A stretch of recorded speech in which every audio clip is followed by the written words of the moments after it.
On a sunlit island off Iran's coast, a former FBI agent walks into a quiet hotel and vanishes. No witnesses, no ransom, no trace. Only a trail of secrets stretching from Tehran to Washington, and a question that still haunts both capitals. What really happened to Robert Levinson? The rain came down hard over the Florida Panhandle that night. The kind of unbroken, soaking curtain that makes the street lamps glow in blurred halos.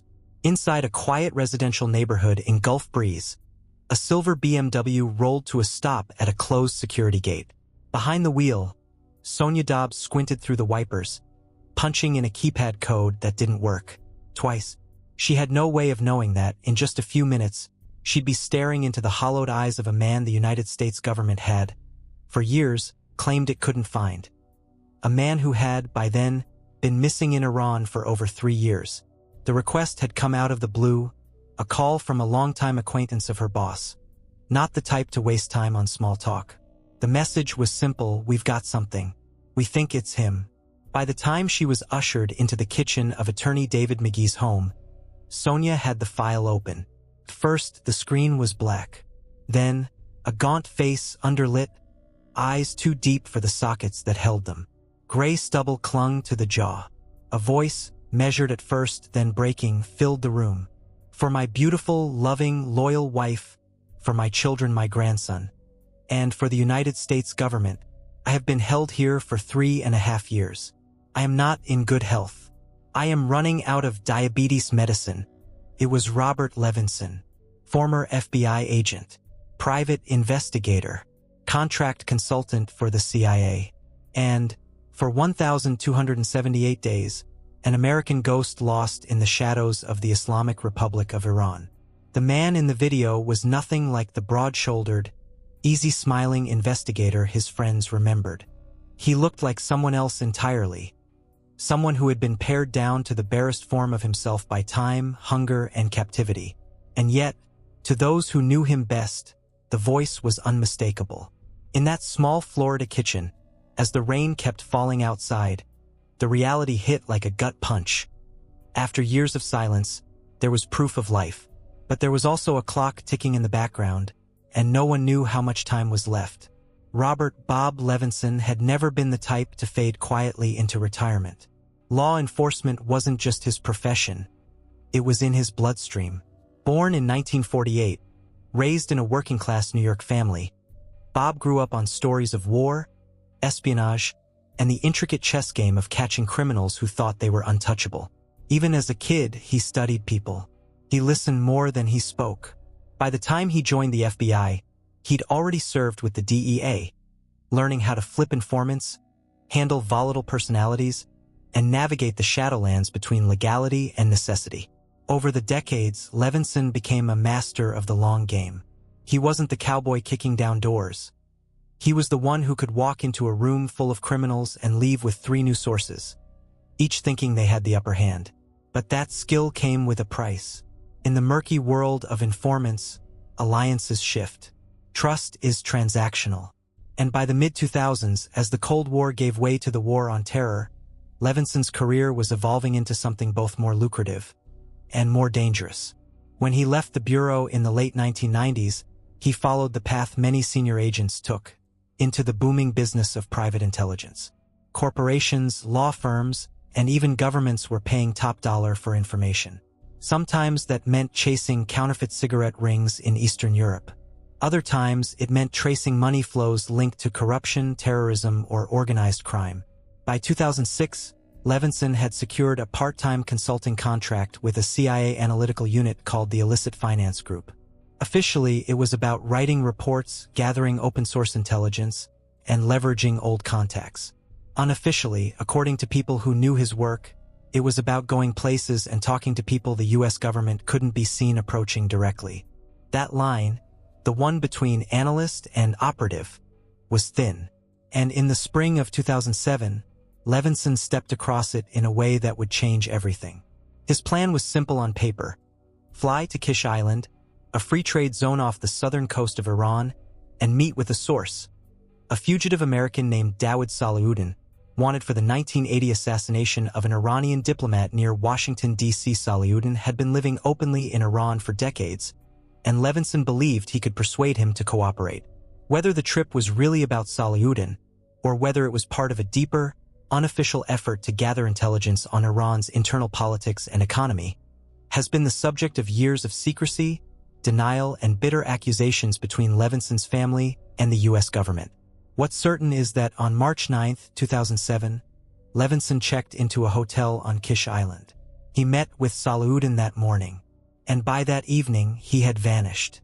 No phone calls, no credit card activity, no departure stamp. For months, there was nothing, no proof he was alive, no credible claim of responsibility. The U.S. publicly insisted he was in Iran, but Iranian officials denied holding him.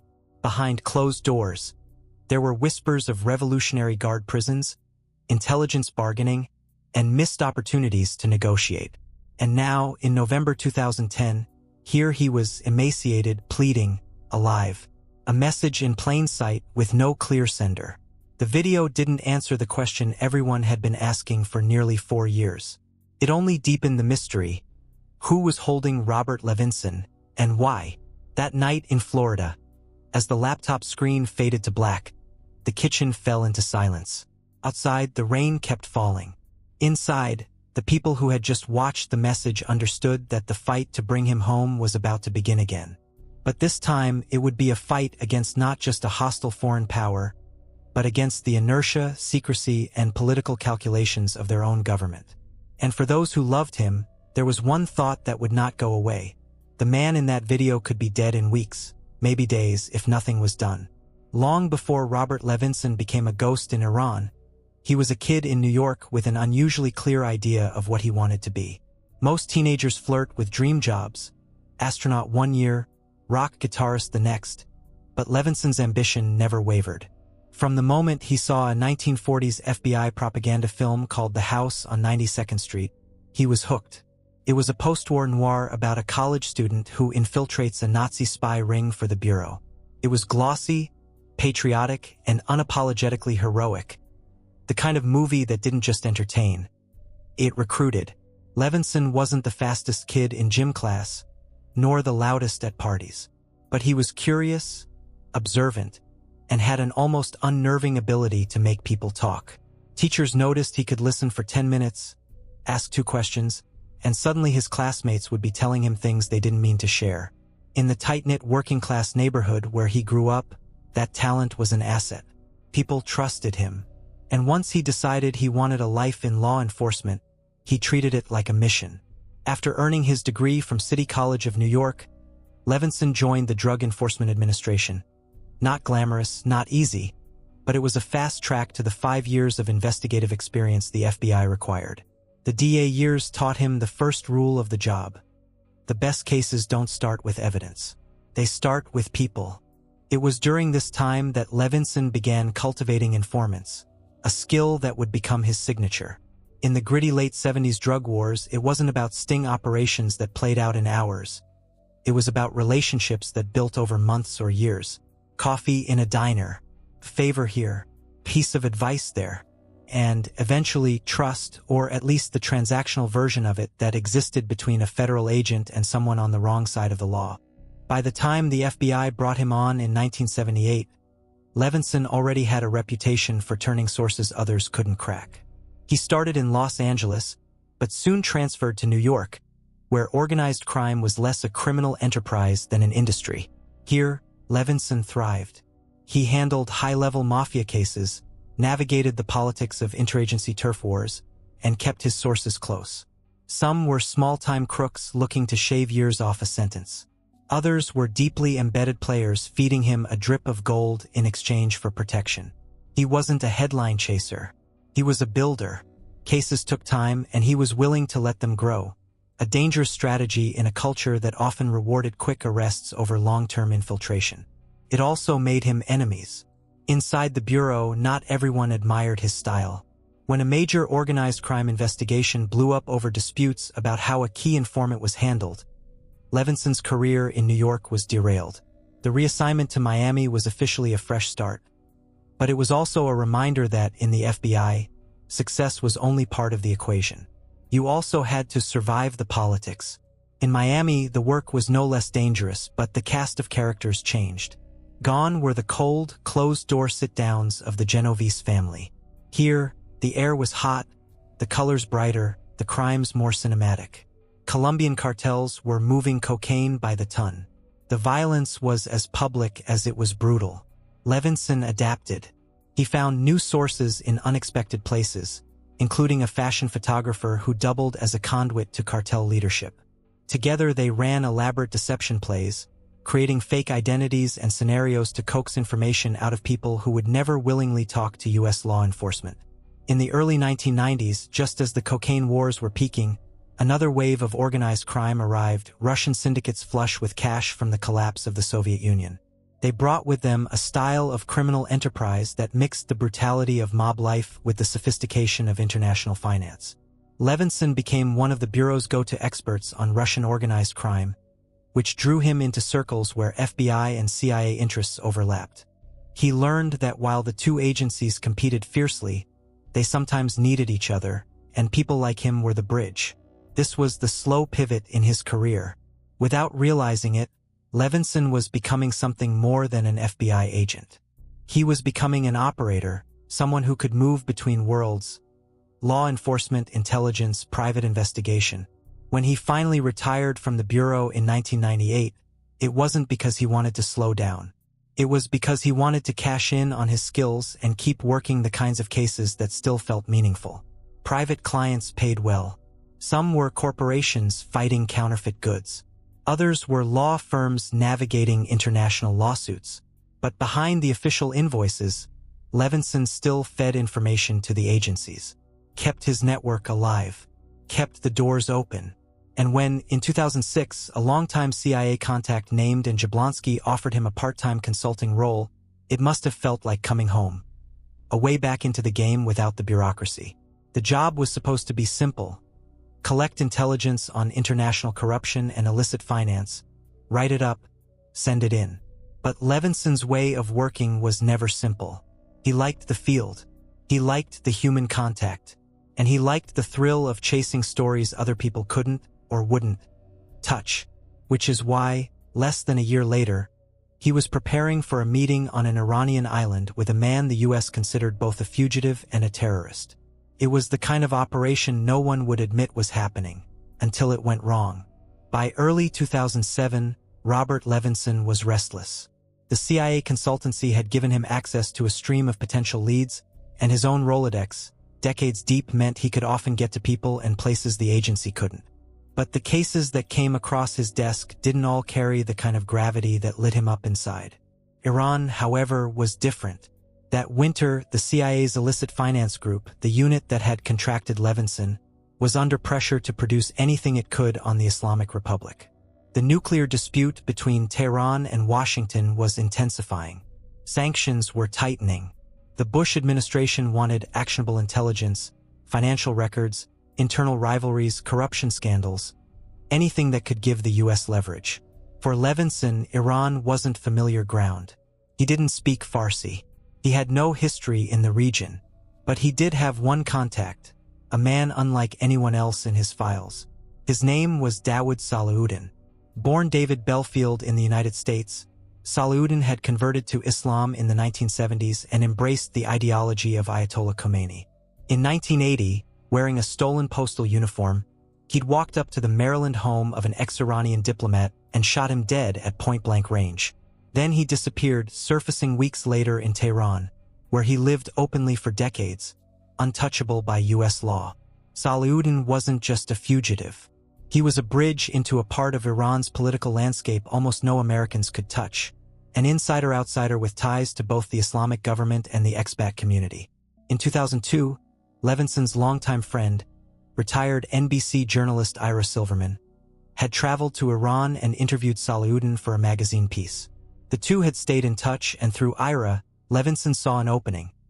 If he could meet Salahuddin in person, perhaps he could extract information valuable enough to cement his place with the CIA, or even open up an entirely new channel of intelligence. On paper, the meeting was framed as research for a book project on Iranian history. Off the record, it carried the unmistakable scent of an intelligence operation. Kish Island was chosen for one reason. It was Iran without being too much Iran. A resort and free trade zone in the Persian Gulf, Kish had looser visa rules. Foreigners could enter without the labyrinth of permissions required for the mainland. For businessmen and spies alike, it was a convenient middle ground. In early March 2007, Levinson flew to Dubai, then took a short hop to Kish. He checked into the Mariam Hotel, a modern property shaped like a ship, its pastel facade facing the sea. Locals saw him that evening, tall and broad-shouldered, a white shirt tucked neatly into khakis. He was carrying a slim briefcase. The next morning, he met Salahuddin. No one knows exactly what passed between them. Salahuddin has later claimed the conversation was innocuous. Politics, history, perhaps a few names. But others suspect Levinson had come with specific targets in mind: Iranian power brokers tied to corruption, businessmen moving money for the regime, perhaps even details on Revolutionary Guard activities. What's clear is this: by nightfall on March 9th, Levinson was gone. The disappearance was immediate and total. There was no checkout from the hotel, no calls to family, no recorded departure from Kish's tiny airport. His phone went dark. His credit cards were never used again. When his wife Christine realized he was overdue, she started calling the U.S. Embassy in Dubai, the State Department, anyone who could help. The official response was cautious, almost deliberately slow.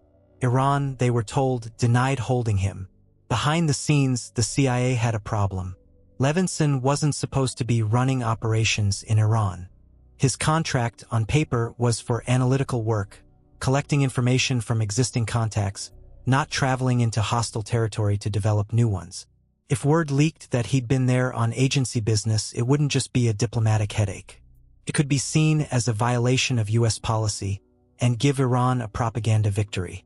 So the story they told publicly was narrower, cleaner.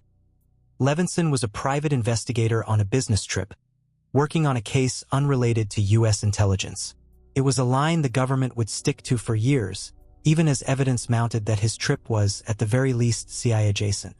For the Levinson family, the early months were a blur of false hope and conflicting signals. Christine was told her husband might be in Evin prison, Iran's most notorious detention center. Then she was told there was no evidence of that. The FBI opened an investigation, but its agents had no ability to operate inside Iran. Diplomats tried quiet channels, but Tehran's position never shifted. We don't have him. The truth, if it was even knowable, was hidden in the machinery of two governments that didn't trust each other, and in the gray zone where intelligence work lives, where deniability is currency and facts are negotiable. By summer 2007, Levinson's face was on missing person posters in the United States and quietly circulating in intelligence circles overseas. His friends in law enforcement and journalism began working their own contacts. Leads surfaced, sightings in prisons, whispers of interrogations, but none could be verified. And then, for nearly 4 years, there was nothing. Until that night in Florida, when a video arrived that proved Robert Levinson was still alive, and that someone somewhere wanted the world to know.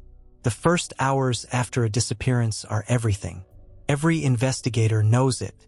Every family who's ever lived through it clings to the belief that, if they move fast enough, they can keep the trail warm.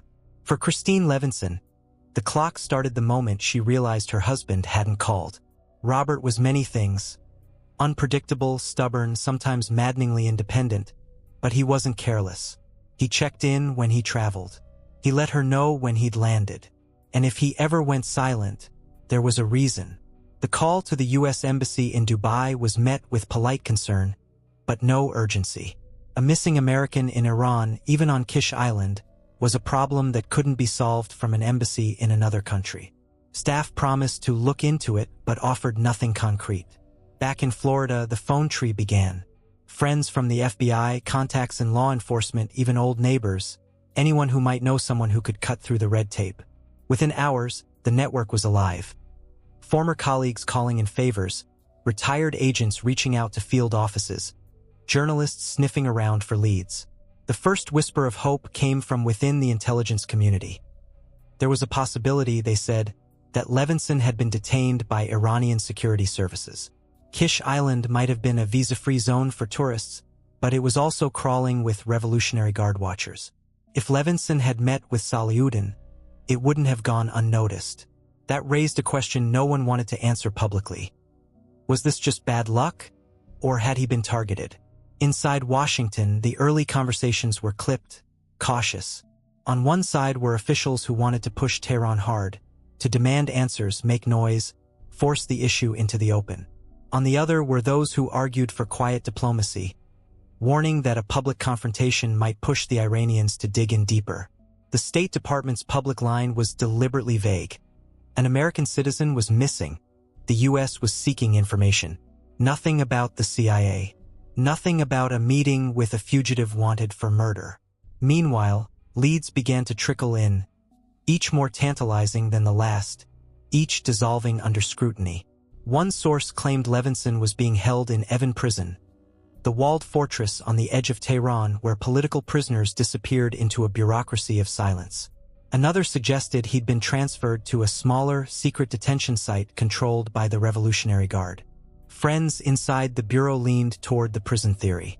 Tehran had denied holding him, but that denial was worth exactly nothing. For decades, the regime had treated prisoners, foreign and domestic, as bargaining chips. Holding an ex-FBI agent with possible ties to the CIA? That was a jackpot if they could figure out how to cash it in. But the Iranians didn't make demands. No ransom, no prisoner swap request, no public statement. That was the most unnerving part. Silence. By the end of the first month, the frustration was boiling over. Christine was still making daily calls. Former FBI colleagues were lobbying quietly, arguing that if Levinson was in Iranian custody, the only way to get him out was through high-level negotiation. But within the U.S. government, another conversation was happening, one the family wasn't privy to. Officials were looking hard at Levinson's contract with the CIA, at the trips he'd taken, at the boundaries he may have crossed. If it became clear that he'd been operating in Iran on agency business, it would not only complicate the diplomatic picture, it would embarrass the CIA, which had strict prohibitions against analysts running field operations in hostile nations. So the narrative was fixed early. Levinson was a private citizen on a private investigation. No agency connection, no mission, just a business trip gone wrong. It was a story meant to keep him out of the headlines while giving Washington room to maneuver. But for those closest to him, it felt like something else entirely, a way of making him disappear twice. Christine decided she couldn't rely on official channels alone. She reached out to the press. At first, the coverage was sparse, cautious. Then, with the help of friends and journalism, the story began to pick up. An American missing in Iran, a retired FBI agent, a family desperate for answers. The FBI formally opened a case. Posters went up. A reward was offered. But without boots on the ground in Iran, it was all smoke, gestures without reach. And still, the silence from Tehran held. No proof of life. No demands. No deals. It was the kind of stalemate that can drag on for years, and, in fact, it did. By the end of 2007, the trail had already gone cold. Washington moved on to other crises. The media, without new details, looked elsewhere. Only the family and a small circle of friends kept pushing, kept talking to anyone who would listen, kept hoping that somewhere, behind a closed door in some guarded building in Iran, Robert Levinson was still alive. They wouldn't see proof of that until 3.5 years later, when a shaky, dimly lit video landed in their inbox and blew the case wide open again. It began as a digital dead end, an email with a ransom note so crude, it might have been dismissed as a hoax if it hadn't included an attachment. The message had landed in the inbox of Ira Silverman, Levinson's longtime friend and retired NBC journalist. The text was blunt, clumsy, and in broken English, $3 million in cash, the release of 3 prisoners, no preconditions. The kind of demand that seemed designed to make law enforcement roll its eyes. But there was that attachment. When Silverman couldn't open it, he forwarded it to Sonia Dobbs, a paralegal who had been helping attorney David McGee dig into Levinson's disappearance for years. She recognized the file extension a video format, and found the right player. The screen flickered, and then there he was. It had been 3 years, 8 months, and 21 days since anyone had seen Robert Levinson. The man on the screen barely resembled the one in the family photos. The full cheeks were gone, replaced by sharp lines and shadows. His polo shirt hung off him like it belonged to someone else. The right sleeve was ripped away. His posture was rigid, hands hidden from view, suggesting they were cuffed in his lap. His voice was steady at first, but strained. He spoke directly to Christine, to his children, to his grandson. He said he had been treated well, but that his health was failing. He was running out of diabetes medication. He appealed to the U.S. government, reminded them of his 3 decades of service, and pleaded for help. There were no masked men in the background, no weapons in frame, no black flags or militant slogans. Just Levinson, a blank stone wall, and an unsettling soundtrack. A droning, rhythmic chant beneath his words, like the echo of a far-off ritual. For Christine, the relief was immediate and piercing. She knew that voice. She could see her husband in those eyes, however hollowed they had become. The children recognized him, too, proof of life at last. But for those who had worked in intelligence, the video raised more questions than it answered. Who had sent it? The ransom note had listed 3 men to be released: Salem Mohammed Ahmad Ghazem, Ahmad Ali Alarzag, and Ibrahim Ali Ahmad. They weren't high-profile political prisoners. In fact, they weren't familiar names to most in the U.S. security apparatus. That in itself was strange. Hostage-takers usually demand something that can be recognized, negotiated, traded. The demand for $3 million was equally odd. Too specific for theater, too small for a state-level negotiation, too large for a lone opportunist. And then there was the most glaring omission. No group had claimed responsibility. The FBI got the file almost immediately. Forensics teams pulled it apart, frame by frame, sound by sound. They studied the wall behind Levinson, the faint shadows, the tone of his skin. They isolated the audio track, searching for background noises, voices, anything that could place him in a specific region. Some analysts thought the environment looked like a prison, the stark, gray block wall, the echo of the room. Others argued it could be a safe house, the kind used by intelligence services to keep high-value captives off the grid. The presence of the religious-style chant on the soundtrack hinted at a Middle Eastern context, but was hardly conclusive. It could have been added later or piped into the room for effect. What none of the analysis could answer was whether Levinson's captors were criminals, militants, or, as some suspected from the start, agents of the Iranian state itself. The family's public reaction was careful but urgent. Christine went on television, pleading for her husband's release. The FBI renewed its offer of $1 million reward for information leading to his safe return. Behind the scenes, quiet diplomacy flickered back to life. U.S. intermediaries feeling out Iranian contacts, allies passing messages, intelligence officers floating proposals. But Tehran's response, if there was one, never made it into the open. Officially, the Iranian government continued to deny holding Levinson. And so the video became both a lifeline and a trap, proof that Levinson was alive in late 2010, but also a reminder that whoever held him had no interest in following the usual script. They had shown their prisoner to the world, and then vanished back into the dark. When the video of Robert Levinson went public, the world's reaction split into 2 camps. To the general public, it was a human story, a husband and father wasting away in captivity, pleading for help. To the people who had spent decades in intelligence and law enforcement, it was a puzzle, every frame loaded with hints that could mean everything or nothing at all. The first theory, the one Christine feared most, was that Levinson had been in Iranian hands from day one. On paper, it made sense. Kish Island was under Iranian control. Revolutionary Guard counterintelligence teams were known to watch every move foreigners made there. If Levinson had met Salahuddin, it could have been viewed as a hostile act, an American digging into sensitive political territory. Iran, particularly the Revolutionary Guard, had a long history of detaining foreigners, especially those they suspected of espionage, and using them as leverage in future negotiations. But this theory had one glaring flaw. Tehran wasn't using him. At least not publicly. If Iran had been holding him since 2007, why wait nearly 4 years to acknowledge, indirectly, that he was alive? Why not use him in a prisoner swap, or parade him on state television as proof of American interference? For a regime known for theatrical propaganda, the silence was out of character. The second theory pointed to non-state actors, a kidnapping ring, perhaps with loose connections to militant groups. There were criminal networks in the Gulf and across the Iranian border that specialized in abductions for hire, sometimes feeding captives up the chain to larger organizations.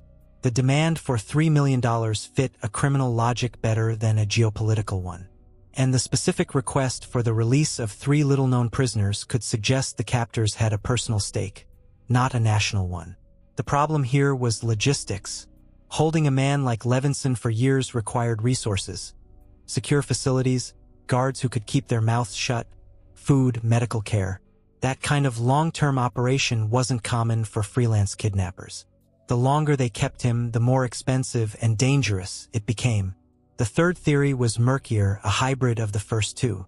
Perhaps he had been taken initially by a rogue faction or a criminal group, and later passed into the hands of the Revolutionary Guard or another arm of the Iranian state. This would explain the long silence. His value might not have been obvious at first, and internal power struggles could have delayed any decision about what to do with him. There was precedent for this in the region. Hostages moving from one set of captors to another, sometimes even back and forth, as bargaining positions shifted. Behind closed doors, U.S. agencies leaned toward the state involvement theory. There were just too many signs, from the way he vanished without a trace on Kish Island to the controlled, almost clinical nature of the video. But politics complicated everything. If Washington went public with an accusation that Iran was holding Levinson, it would have to produce evidence. Evidence that could expose sensitive intelligence sources and methods. And if the White House openly demanded his release, it would turn the case into a diplomatic standoff that could easily collapse under the weight of the already hostile U.S.-Iran relationship. So the official line remained maddeningly cautious. We don't know who's holding him. We urge anyone with information to come forward. Meanwhile, the Levinson family was caught in a double bind. Speak too loudly, and they risked pushing the captors into silence, or worse. Stay too quiet, and the case would fade from the public eye, taking the pressure off everyone involved. Christine walked the line as best she could, alternating between media appearances and private diplomacy. The children began advocating for their father in Washington, meeting with lawmakers, urging the government to do more. Still, there were no new clues. The video was the first sign of life since 2007, and for years after its release, it would be the last.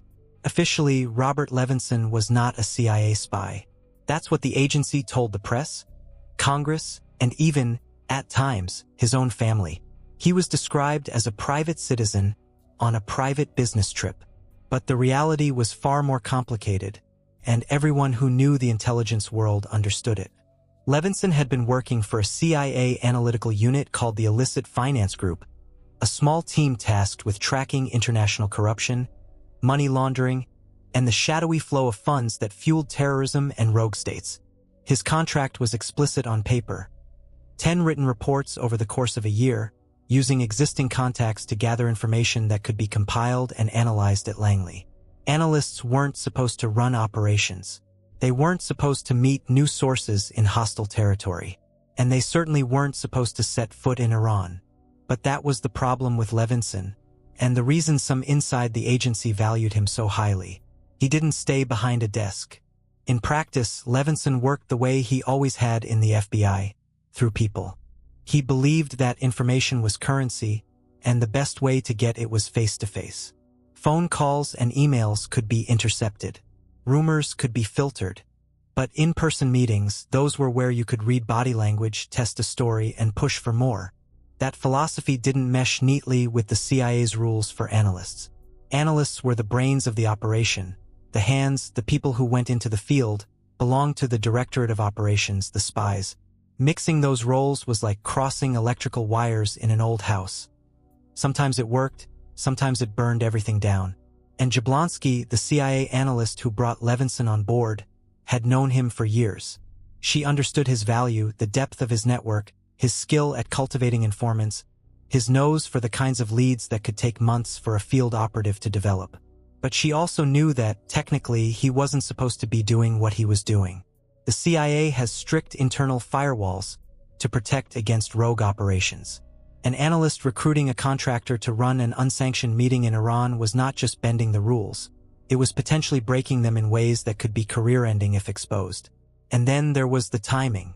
In 2007, Iran was a top-tier intelligence priority for Washington. President Mahmoud Ahmadinejad was ramping up anti-Western rhetoric, nuclear enrichment was in full swing, and the Revolutionary Guard was expanding its influence across the region.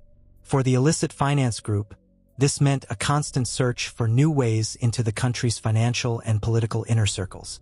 Kish Island offered a loophole, a place where foreigners could enter without a standard Iranian visa, making it easier to meet people who would be inaccessible on the mainland. To someone like Levinson, that was an opportunity too good to pass up. And Salahuddin, the American fugitive living under Tehran's protection, was a contact whose value could be more than just historical. He had moved in circles that might still carry intelligence weight. Whether the meeting was officially sanctioned by anyone higher up in the CIA is still disputed.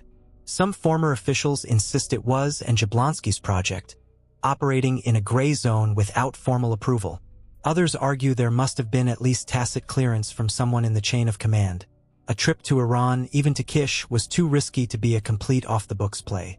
But when Levinson vanished, the political calculus was clear. If the world learned that the CIA had sent a contractor, an analyst contractor no less, into Iranian territory to run what looked suspiciously like a field operation, it would open the agency to accusations of incompetence, recklessness, and deception. And so the story was sanitized. He was working privately. No CIA involvement. No mission. That narrative served two purposes. It allowed the U.S. government to demand his release without admitting he had been on intelligence business. And it kept the CIA out of the headlines, at least until journalists began digging into the inconsistencies. For Levinson's family, the effect was devastating. The less official his connection, the less leverage they had to demand the full weight of the U.S. government be used to bring him home. And privately, some suspected that by denying the link, Washington was quietly absolving itself of responsibility. The first weeks after Levinson's disappearance had been a storm. Phone calls, press inquiries, cables between Washington and embassies in the region. By the summer of 2007, the noise was fading, replaced by something worse. Bureaucratic inertia. Christine still called every day, sometimes twice. The FBI field office in Miami, which had taken the lead on the case, kept her updated when there was something to say, but something often amounted to nothing more than "we're still looking." The official position remained fixed. Iran denied having Levinson, and the U.S. could not prove otherwise. Behind the scenes, the theories multiplied. Some believed Levinson was alive in Evin prison, shuttled between interrogation rooms and a cramped cell. Others thought he'd been moved to a secure Revolutionary Guard facility far from Tehran, perhaps in the deserts of Yazd province or near the southern coast. There were also darker whispers that he had been killed soon after his detention, perhaps during an aggressive interrogation, and that the Iranians were stalling to avoid admitting it. For the family, none of these scenarios was acceptable. Alive meant hope. Dead meant closure. Uncertainty meant torture. A slow, grinding punishment that wore down even the strongest will. The FBI chased every lead it could. An unconfirmed sighting here. A fragment of second-hand intelligence there. Nothing held up. In one instance, a source claimed to have spoken to someone who had seen the American in a holding area. In another, a tip suggested Levinson had been transferred into the custody of a group with ties to Hezbollah. Each time, agents tried to verify the claim, only to find it crumbling into rumor. Part of the problem was that Kish Island, while small, was a crossroads. Tourists came and went. Traders moved goods both legally and illegally. Smugglers used the island as a staging point for runs into the Gulf. The number of people who might have glimpsed Levinson or thought they had was endless. In Washington, the case's profile rose and fell with the political tide. Some months, a senior official would bring it up in a closed-door meeting, pressing for an interagency push. Other times, weeks would go by without anyone in the room saying his name. There was no leverage. The US and Iran had no formal diplomatic relations. Indirect talks happened through third parties, Oman, Switzerland, even back-channel business contacts. But the results were always the same: denials, evasions, silence. For Christine, the sense of abandonment grew sharper. She wasn't naive. She knew her husband's trip hadn't been as innocent as the official story claimed. But she also knew that whatever the government wasn't saying, it had a moral obligation to get him back. The years passed in a pattern that became numbing. An anniversary of his disappearance, a renewed round of press coverage, a flurry of calls from friends and reporters, and then nothing. By 2010, Levinson's image had faded from the headlines. Other crises, wars, elections, scandals had crowded the news cycle. The case was alive only in the hearts of those who refused to let it go. And then, one November night, the video arrived. A ghost speaking from somewhere in captivity, breaking the silence with a plea that would reignite the fight to bring him home. The email that carried the video was routed to the FBI within hours. It arrived on a secure system, then was copied to drives that would never touch the open internet. By the next morning, a classified conference room in Washington was already lit with the glow of the video paused at its opening frame. Levinson's face stared back at a wall of analysts, agents, and tech specialists. His expression was composed but tight, his skin sallow, the once thick build reduced to something frail. The first question wasn't, "Is this really him?" Christine's confirmation had settled that. The question was, "Where is he?" The FBI's technical analysis began at the macro level. The wall behind Levinson, stone or concrete block, was studied for texture, mortar type, even the wear patterns that might reveal age and climate. A dull, uneven shadow suggested a single overhead light source. No windows, no natural light. The acoustic team ran the audio through spectrographic analysis. The chant in the background was looped, not live. A low-quality recording played through cheap speakers. That suggested it was added intentionally, either to mask ambient noise or to send a message. Underneath the chant, there were faint, almost imperceptible echoes. Too short for a large hall, too sharp for an open courtyard. The sound was consistent with a small room, maybe a cell. The human behavior experts slowed the footage down to quarter speed, watching every eye movement, every micro-expression. Levinson's delivery was deliberate. His gaze held the camera, but there were tiny pauses, slight hesitations before certain phrases, as if he were following a mental script or had been coached on what to say. The way his shoulders didn't move suggested his hands were immobilized, likely cuffed. They noted the subtle dryness in his voice, the faint crack near the end when he appealed for help. These were the tells of someone in physical decline, dehydration, poor diet, maybe illness. Another team pulled apart the digital signature of the video file itself. The encoding format, metadata, and compression artifacts were clues.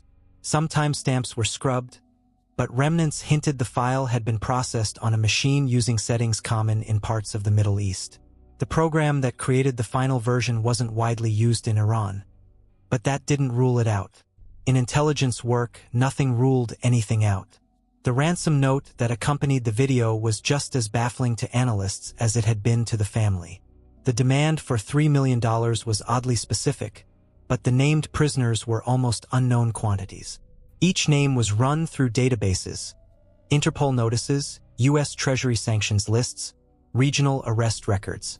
They were low-level operatives, not the kind of high-value detainees a state would trade for an American with potential CIA ties. That detail pushed some analysts toward the non-state actor theory, a small group with limited connections, possibly subcontracting for a larger entity. But the professional, almost sterile staging of the video kept pulling the discussion back toward state involvement. The most frustrating part was that the video, for all its shock value, offered no direct breadcrumb. No landmark in the background, no scrap of paper with a clue, no accent in the audio that could be tied to a specific province. If the captors had intended to prove Levinson was alive without giving away their position, they had succeeded perfectly. Weeks of analysis produced a detailed profile of the conditions in which Levinson was being held, but not the one thing that mattered most: an address. In the end, the video became a paradox. It reignited public attention, gave the family hope, and proved the captors could communicate. But it also underscored the harsh reality: without a location, there could be no rescue. In the world of diplomacy, hostages are rarely just hostages. They are bargaining chips, pressure points, and sometimes silent messages sent between governments. By the time Robert Levinson's proof-of-life video had been dissected, catalogued, and locked away in secure evidence storage, his case had slipped into that category. The problem was, no one would say it out loud. Inside the State Department, senior diplomats debated strategy. The official U.S. position that Iran should help in locating Levinson was deliberately vague, avoiding any outright accusation. It was a way to keep a conversation open without forcing Tehran to admit to something it denied. But the intelligence community saw it differently. There were patterns here: the controlled environment in the video, the absence of random background noise, the quality of the recording. To them, it looked like state custody. And in Iran, state custody often meant one thing: the Revolutionary Guard. In Tehran, the Revolutionary Guard Corps operated like a parallel government, answering not to the elected president but to the supreme leader. They ran their own prisons, their own intelligence networks, even their own business empires. If they had Levinson, he wasn't just in captivity, he was buried under layers of political armor. That armor was built on leverage. If the guard was holding him, they wouldn't move until they saw an advantage: sanctions relief, a prisoner swap, or some behind-the-scenes concession. But asking openly for those things would force them to acknowledge they had him, which would invite its own diplomatic and propaganda risks. So they waited, and they kept him invisible. Washington's options were limited. The U.S. had no embassy in Tehran. Any communication had to run through intermediaries: Oman, Switzerland, or European allies willing to act as go-betweens. Messages were slow, easily distorted, and always deniable. Backchannel inquiries did produce responses from Iranian officials, but they were maddeningly consistent. "We have no information about this man." That wasn't the same as saying they didn't have him. In diplomatic language, the difference mattered. On Capitol Hill, lawmakers began pressing for answers. Why was there so little progress? Why was there no official public campaign to bring Levinson home? The truth was politically toxic. Admitting he'd been working for the CIA, even in a limited capacity, would complicate every angle of the case. It would make him, in Iranian eyes, not just a hostage but a captured spy. And it would tie the agency directly to an unsanctioned operation in hostile territory. The official line remained: Levinson was a private citizen. For Christine and the children, the geopolitics didn't matter. They wanted pressure, publicity, movement. Every day without news felt like another day he was slipping away. They kept his name alive: interviews, public appearances, meetings with anyone in Washington who would listen. They knew the danger of letting the case fade. In hostage diplomacy, the forgotten are rarely recovered. By the end of 2011, Levinson had been gone nearly 5 years. The video was still the only proof he was alive. And then came something new. A series of photographs, stranger and more unsettling than the video, each one carefully staged as if designed to provoke a reaction. The package arrived the way so many pieces of this case did, without warning, without return address, and with just enough ambiguity to keep everyone guessing. Inside were a series of digital files. Each contained an image of Robert Levinson. They were not casual snapshots. They were staged, deliberately, almost theatrically. In one, Levinson sat against the same gray wall seen in the proof-of-life video, but this time he wore an orange jumpsuit, the kind the world had come to associate with Guantanamo Bay detainees. His hair was longer, his beard unkempt. He clutched a cardboard sign, hand-lettered in uneven English, with a message aimed directly at the U.S. government. In another, he held a different sign, this one referencing political prisoners in the United States, as if to draw a connection between his captivity and the incarceration of others abroad. Each photo seemed to be playing a role, as though his captors were shifting the narrative from a simple hostage case to a statement. But whose statement, and for what audience, remained unclear. For the FBI and intelligence analysts, the images were a goldmine and a trap. A goldmine because high-resolution photos offered details that video sometimes missed. Every shadow, Every crease in the fabric, every scratch on the wall could be isolated and studied. The position of the light, the thickness of the grout lines in the wall, even the slight angle of the camera, all could be compared to the video for consistency. A trap because it was easy to misinterpret what you wanted to see. A smudge on the wall could be just that, or it could be the corner of a stenciled marking. The orange jumpsuit could be a deliberate nod to Guantanamo, or it could be a random piece of clothing chosen for its symbolism. There was one thing the analysts agreed on. Whoever was staging these images understood the language of psychological pressure. The photos were designed to elicit a reaction, not just from his family, but from Washington. The orange jumpsuit was a provocation. The handwritten signs were bait, an invitation for the U.S. to engage in a tit-for-tat narrative. But once again, there was no direct claim of responsibility. No group logo, no known militant flag in the background. The captors had mastered the art of presence without identity. For Christine, the photos were harder than the video. In the proof-of-life footage, she could still hear his voice, still sense the man she knew beneath the strain. The photos were colder. His eyes looked tired in a different way, less urgent, more resigned. The children studied every pixel, hoping for hidden messages. Was he trying to signal something with the way he held the sign? Was there meaning in the choice of words, in the awkward handwriting? Some in the family believed he might have found a way to slip coded references into the images. Others feared the opposite, that the captors had written every word themselves, leaving him no voice at all. The release of the photos triggered a new wave of media coverage. News anchors put the images side by side with the video, noting the passage of time. Experts speculated on his health, his conditions, and his chances of survival. And in Iran, officials once again denied knowing anything about him. Inside the FBI, the tone was shifting. The video and now the photos made one thing undeniable. Levinson had been alive well into 2011. But each new message from his captors, if that's what they were, came with the same cruel precision. Just enough to prove he was there, never enough to bring him home. Officially, they were all on the same side. Unofficially, they were working at cross purposes. The FBI had the lead in the investigation, at least on paper. Hostage cases involving U.S. citizens abroad fell under its jurisdiction, and agents were the ones handling interviews, forensics, and the constant chase for leads. But the CIA knew the truth about why Levinson had gone to Kish Island, and that truth shaped every calculation they made. They didn't want the details of his assignment, however informal, to leak into public view.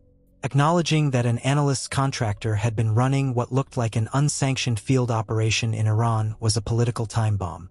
And the State Department? They were caught in the middle, trying to preserve the delicate and often invisible channels of communication with Tehran while being pressed by Congress and the public to do more. Meetings became arenas for quiet clashes. The FBI would push for a public statement condemning Iran and demanding Levinson's release. The CIA would argue that such a move could shut down backchannel talks and make the captors dig in deeper. State would point out that without a confirmed location, such a statement would be diplomatically risky and possibly counterproductive. It was a dance, but it wasn't choreographed. It was improvised, awkward, and often tense. Even the handling of the 2010 video and 2011 photographs sparked disputes. The FBI wanted to release them widely, reasoning that public attention could generate tips and put pressure on whoever was holding him. The CIA cautioned against it, suggesting that revealing too much might prompt the captors to cut off communication entirely. State worried about the optics, that the imagery could inflame tensions or be used by hardliners in Tehran as proof of American aggression. In the end, a compromise emerged. Limited public release, heavily framed by official statements that avoided direct accusations. For Christine, these bureaucratic turf battles were maddening. From her perspective, every delay, every filtered press release, was another day her husband was wasting away. She wasn't interested in interagency politics.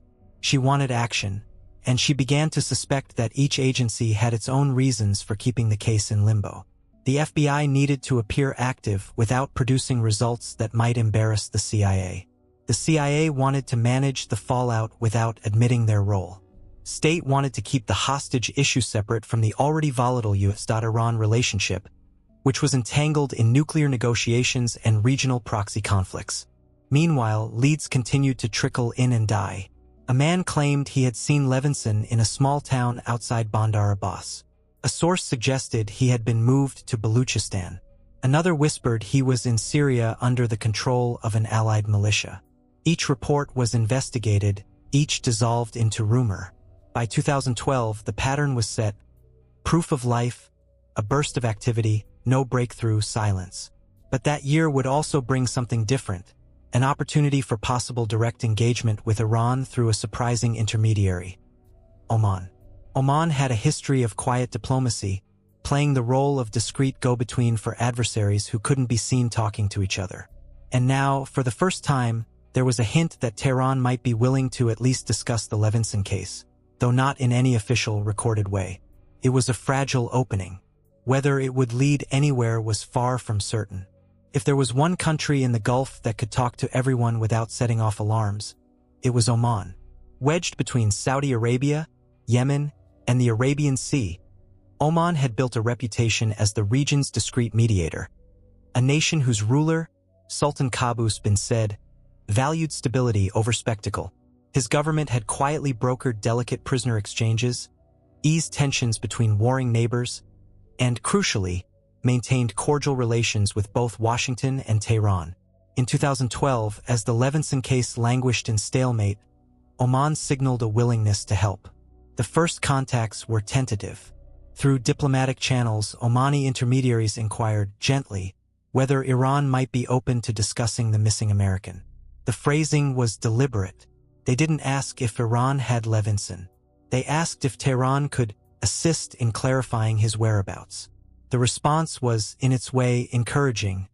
A non-committal, "we will look into it."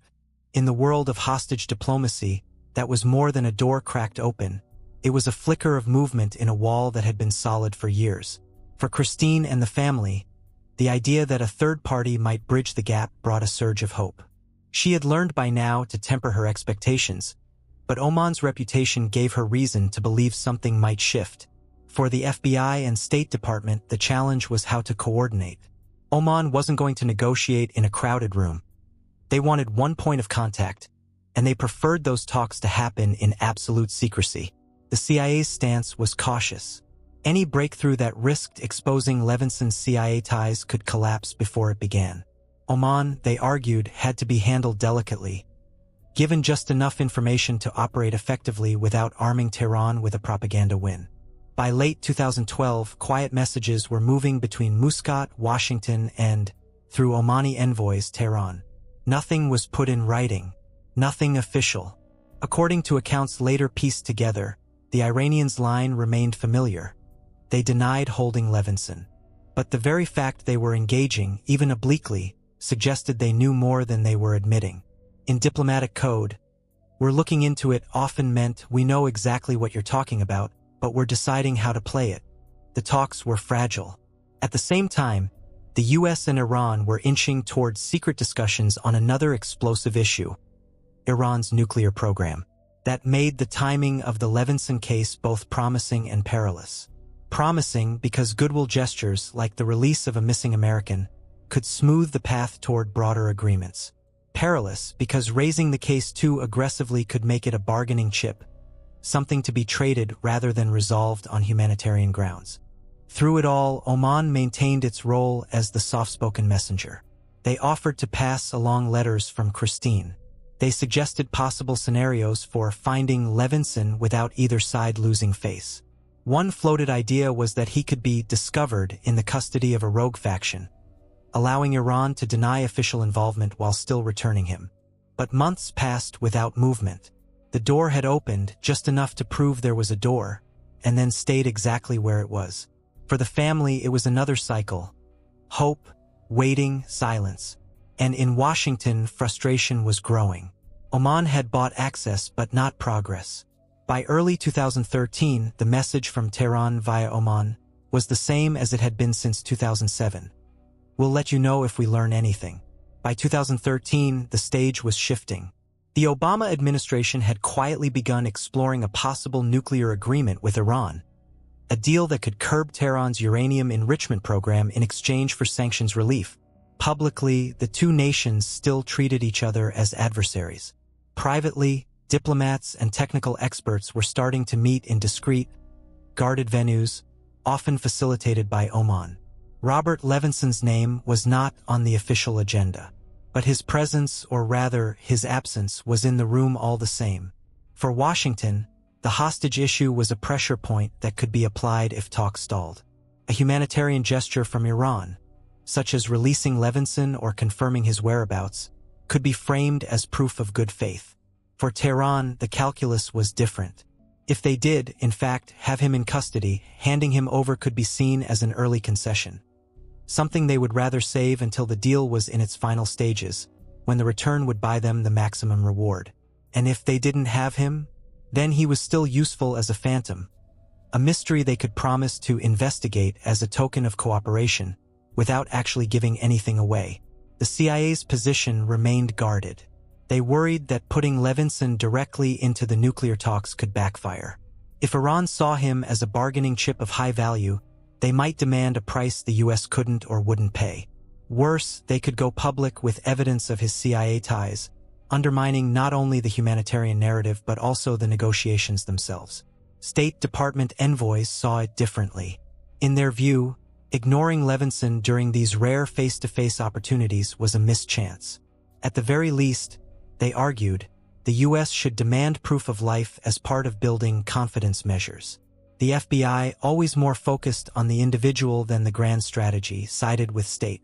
For them, every day that passed without action was another day closer to losing him forever. Back-channel exchanges through Oman continued. Letters were passed. Messages were relayed. The Iranians repeated their standard line. They didn't know where Levinson was, but would cooperate in looking. One particularly frustrating moment came when an Omani intermediary hinted that Tehran might be able to find him if the US were willing to make certain concessions. But the offer was vague, the terms unspecified. It was classic diplomatic bait, designed to gauge how badly Washington wanted the issue resolved. Meanwhile, Christine and the children were caught in an emotional limbo. News reports about the nuclear talks offered no mention of their husband and father, even though they knew, through back channels of their own, that his name was being spoken in those closed-door sessions. Christine began pressing publicly for his inclusion in any agreement with Iran, arguing that no deal should be struck while an American was being held in their country. Her appeals drew media attention but also quiet pushback from some in government, who worried that making him a public condition could sink the fragile progress of the talks. By the end of 2013, there was still no sign of Levinson. The nuclear discussions were advancing, but in his case, the Omani channel had gone quiet again. It was becoming clear to some inside the intelligence community that Levinson might already be dead. A possibility no one wanted to say aloud because doing so would remove the urgency, the pressure, and perhaps the last chance of bringing him home. By early 2014, the whispers had started. Not in public, never in public, but in the closed, windowless rooms where intelligence briefings unfolded.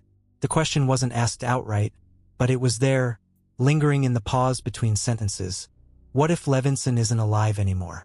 4 years, the proof-of-life video from 2010 and the photos from 2011 had served as anchors. They were evidence that, whatever the conditions, he was still there, still breathing. But 3 years had passed since that last visual contact. In the hostage world, 3 years of silence was an eternity. Some within the FBI resisted the shift in thinking. They argued that without proof of death, a body, a credible witness, some verifiable chain of events, the case had to remain a live hostage situation. To them, assuming death without evidence was a failure of duty.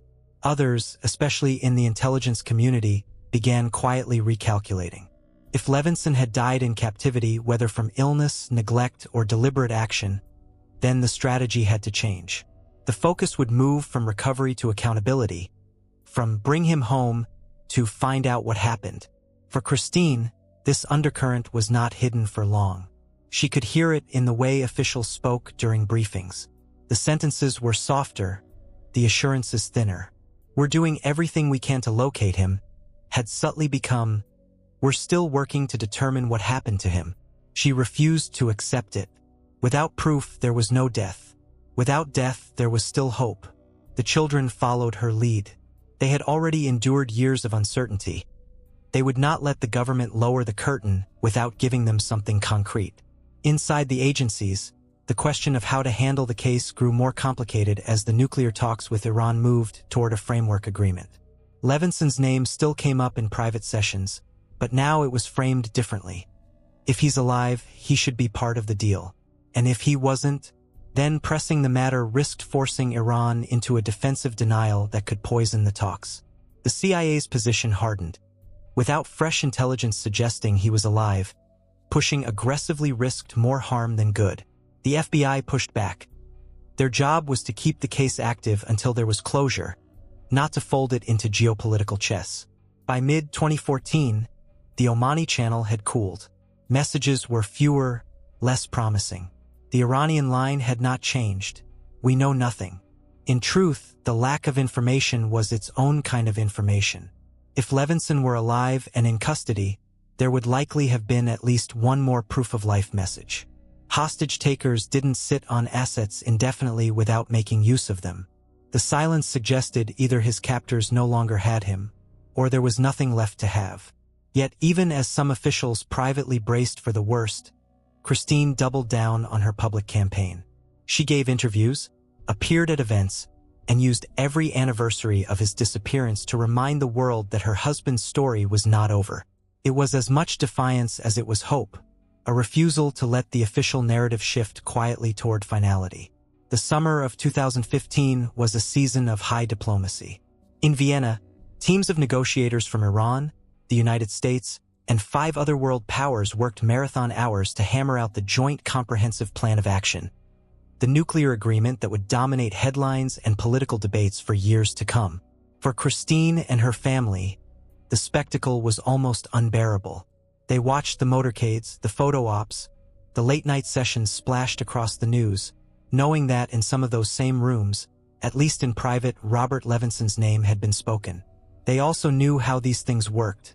When the political stakes were this high, everything was a potential bargaining chip or a liability. As the outlines of the deal became public, it was clear the agreement would involve not only technical limits on Iran's nuclear program but also the gradual lifting of crippling economic sanctions. Billions of dollars in frozen assets would be released. Banking restrictions would ease. Oil sales would surge.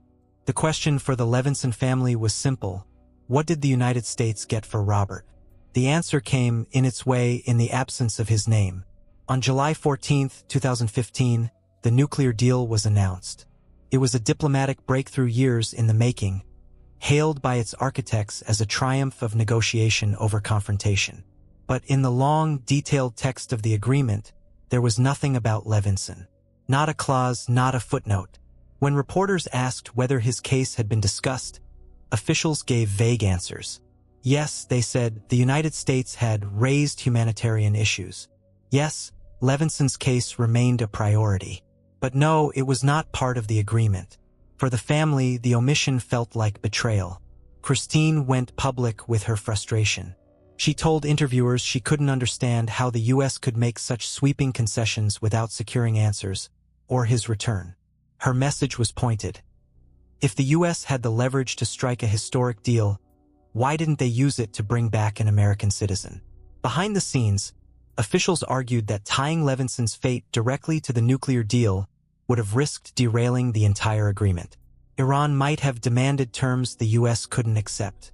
And if Tehran truly didn't have him, making his return a condition would have been impossible to meet. But that explanation rang hollow for many.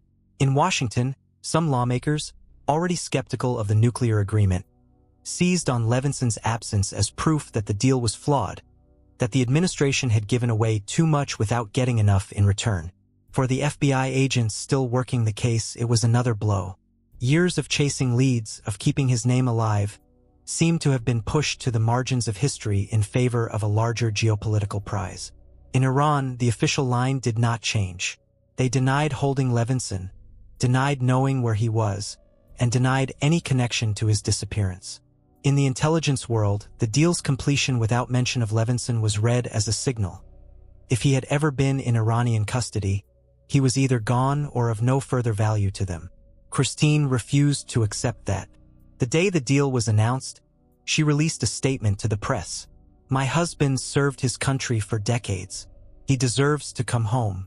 No agreement with Iran should be celebrated while they continue to withhold information about his fate." It was a plea, but also a challenge, a reminder that beneath the sweeping rhetoric of diplomacy, there was still a family living in uncertainty. January 2016 began with rumors. In Washington's foreign policy circles, there was talk of a major breakthrough, not just in the implementation of the Iran nuclear deal, but in a parallel negotiation over detained citizens. Iran was reportedly holding several Americans on various charges, and quiet back-channel talks had been underway to bring them home. For the Levinson family, the whispers ignited a dangerous mix of hope and dread.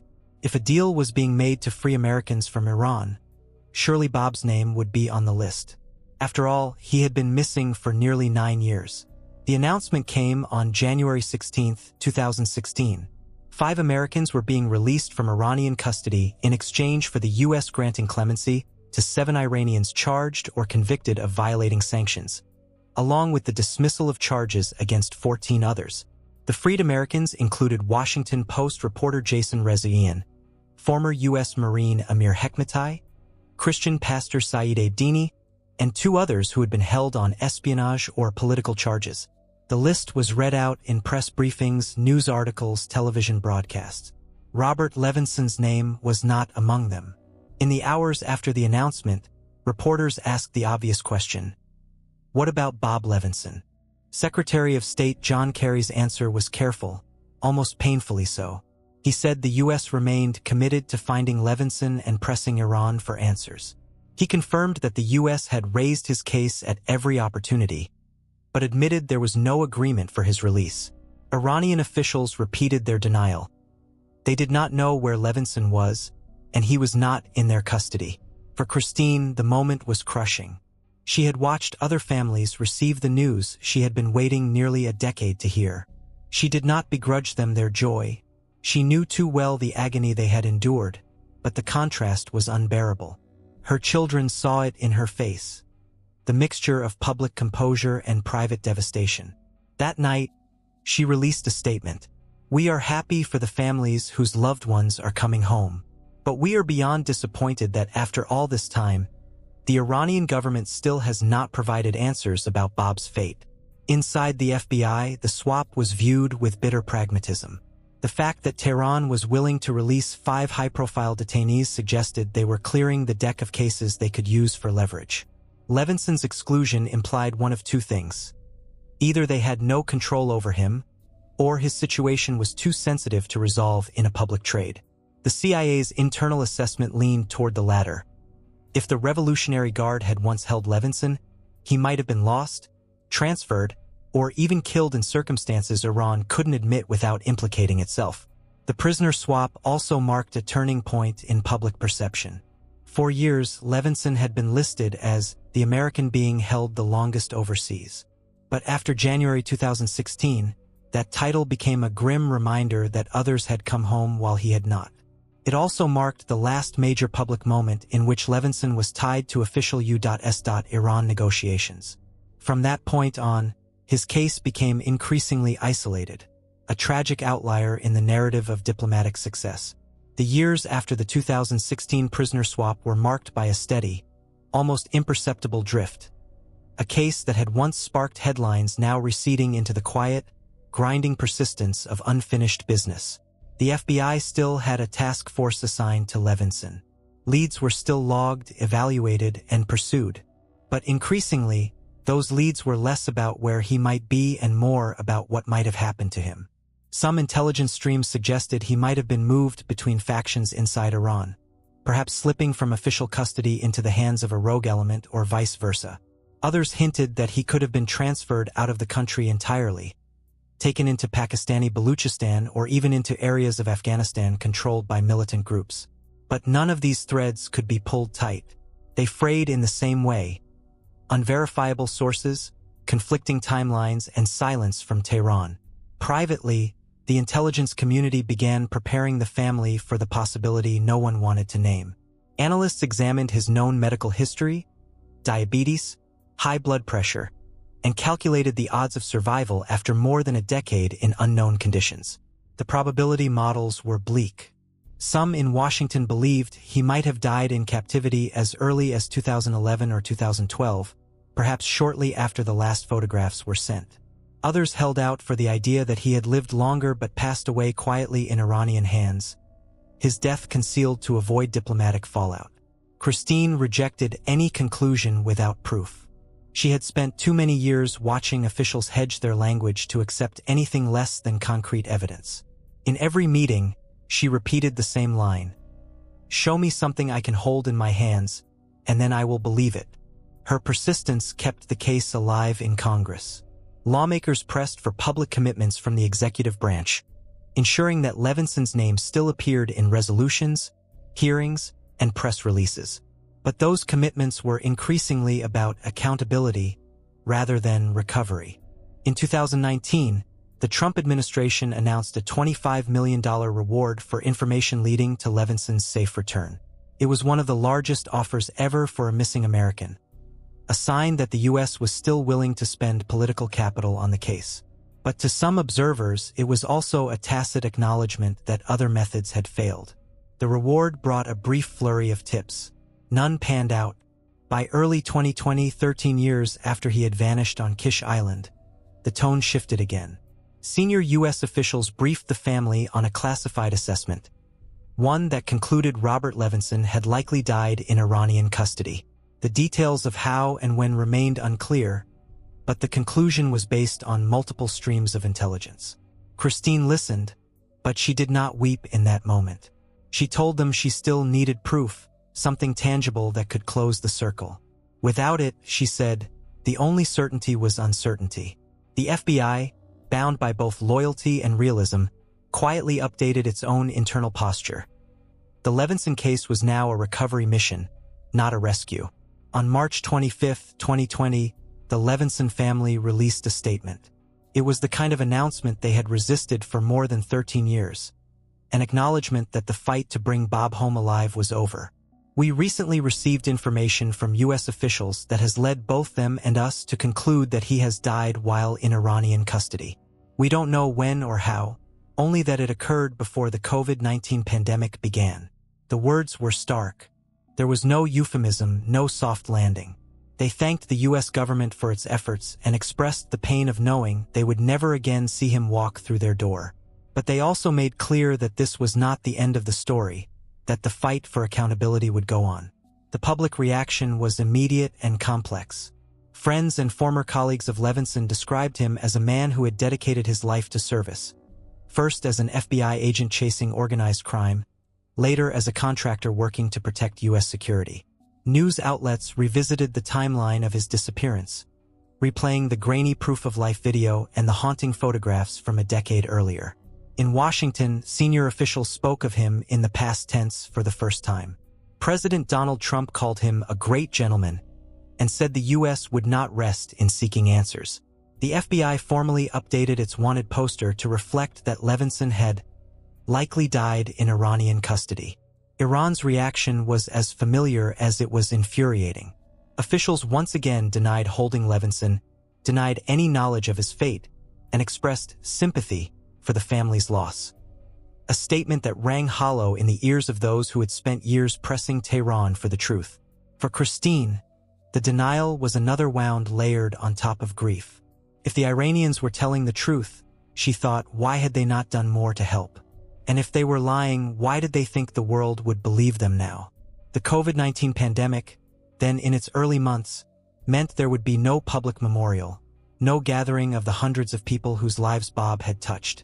The mourning was private, confined to family and close friends. But the story did not fade. Members of Congress renewed calls for sanctions targeting Iranian officials believed to have been involved in his detention. The family pushed for the case to remain open until there was a full accounting, the names of those responsible, the circumstances of his death, and, if possible, the return of his remains. For the agents and analysts who had worked the case, the official conclusion brought no closure. Some still clung to the possibility, however slim, that the intelligence assessment was wrong, that he might still be out there in some shadowed corner of the world.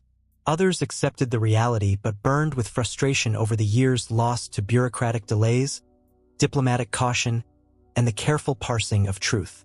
Robert Levinson's disappearance began as a mystery, evolved into a geopolitical chess match, and ended as a case study in the limits of American power. For more than 13 years, his family fought to keep his name in the headlines, his face on posters, his story alive in the halls of Congress. They did it with resolve that outlasted news cycles and political administrations. And in the end, the answers they received were partial, unsatisfying, and wrapped in layers of secrecy. Inside the government, the Levinson case became a quiet touchstone for how not to let interagency rivalries derail urgent missions. The friction between the FBI, CIA, and State Department, the cautious diplomacy, the secrecy around his CIA ties, the slow drip of public information, became cautionary tales in hostage policy discussions. For the intelligence community, it was a reminder that even in an age of satellites and cyber surveillance, a single human being could disappear into the gaps of the world, and that retrieving them required more than just technical capability. It required speed, clarity, and a willingness to take calculated risks. For the family, the cost was measured not in policy lessons, but in birthdays missed, grandchildren never met, and the weight of uncertainty carried for more than a decade. Christine Levinson became a reluctant public figure, part advocate, part investigator, part diplomat, while still running a household without the man who had always been at its center. She has said that the hardest part was not knowing. Even after the U.S. assessment in 2020 without physical proof, she clings to the possibility, however remote, that the story might still change. In the broader public, Levinson's name has joined a short but sobering list of Americans who vanished abroad and whose cases became symbols. He is remembered in the FBI's hallways as a driven agent who once took down mobsters in New York. In hostage policy circles, he's remembered as the longest-held U.S. civilian captive, a record no one wanted him to hold. Officially, the FBI still offers a $25 million reward for information leading to the resolution of his case. The poster carries the same photo: Bob in a polo shirt, smiling faintly, glasses catching the light, an image from before Kish Island, before the gray cell, before the orange jumpsuit. Whether that poster will ever come down depends on whether someone somewhere decides to talk. In the end, Robert Levinson's story is not just about a man lost in the shadows of international intrigue. It's about the family who refused to give up, the agents who kept the file open long after the trail went cold, and the unanswered question that still hangs in the air. If the world's most powerful nation cannot bring one of its own home, what hope does anyone else have? And so his case remains, part cautionary tale, part unfinished chapter. A reminder that in the realm of espionage, diplomacy, and hostage-taking, closure is often the rarest prize of all.